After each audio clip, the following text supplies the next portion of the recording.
So chiller is on.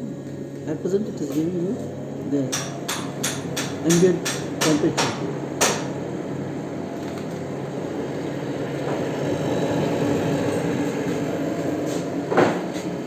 So since water is inside, so now what you have to do, first you have to open this knob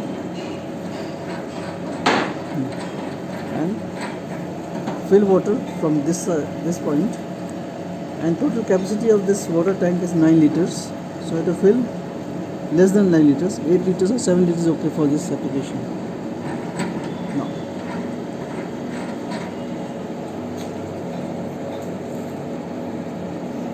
Now what we have to do now,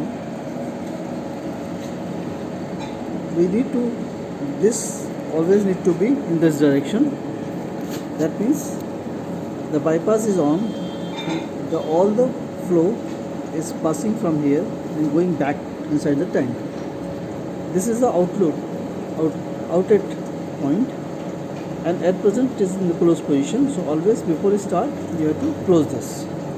Now you need to switch on slowly and slowly like this, and observe the flow here.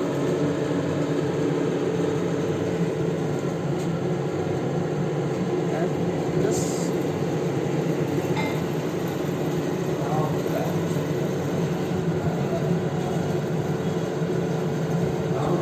now you can see there is a bubble is coming, the water bubble is there, and that means circulation is on. So you need to observe always this bubble is like this only. You need not to be very high flow. This is medium flow is okay.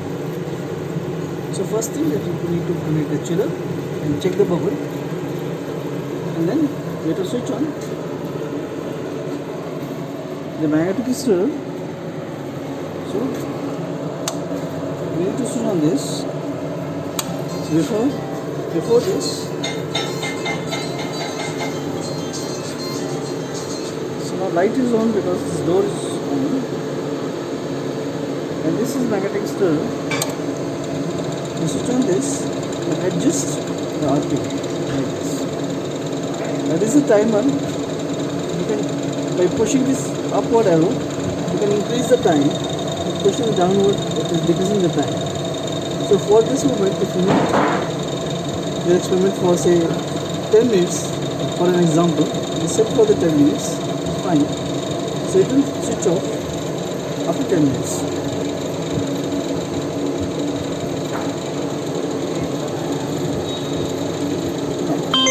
We have set this RPM. This lamp is on. Now, for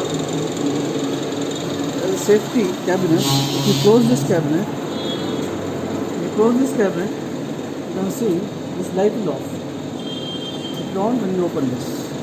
So this is the automatic control for this cabinet. Now, control it.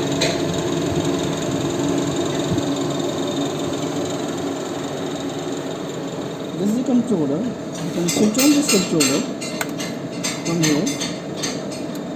You can see this temperature 17.3. So this lower one, because this is the only indicator, this is basically set value, so it's not required. And this is a timer. So the same way you can press this upward button and increase the time. So as an instant we just set for the 10 minutes, and this is showing the voltage, input voltage. As I discussed with you initially, there is an on switch on the back side of this panel for this UV visible lamp. So I am switching on this lamp on the back side of this like this. It is on. You can see this. So initially lamp will, the intensity of the lamp will be very low. This is a property of this lamp. So this will increase with the time.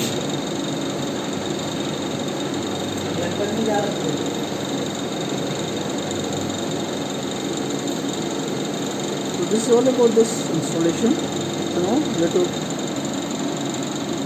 keep the sample here and switch on this UV light for certain time duration of your application experiment. It will work. So this is all about the photochemical reactor. You can see this temperature here also. The lamp temperature will indicate here 17.2, 17.2. So this need to be increased, but for this safety of this temperature, we have connected the chiller. So chiller will keep this down. And this is the timer and voltage. That's it. If you need to switch off this lamp, you switch off from the back side. But one thing, because it's a gas discharge lamp, you cannot switch off or switch on immediately, because it needs to be cooled down. Once lamp will be cooled, then again it will be on. The hot lamp cannot be switched off and on continuously. That's all. Thank you.